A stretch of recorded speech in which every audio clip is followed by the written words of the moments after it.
Now this is a set of designer chairs that we're working on.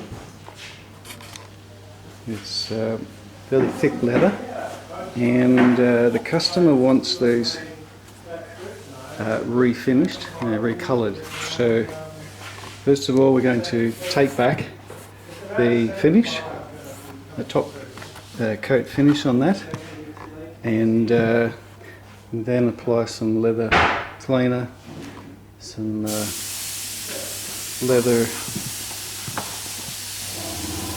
conditioner, and then the top coats and clear coats and things, and that set will look like $1 million.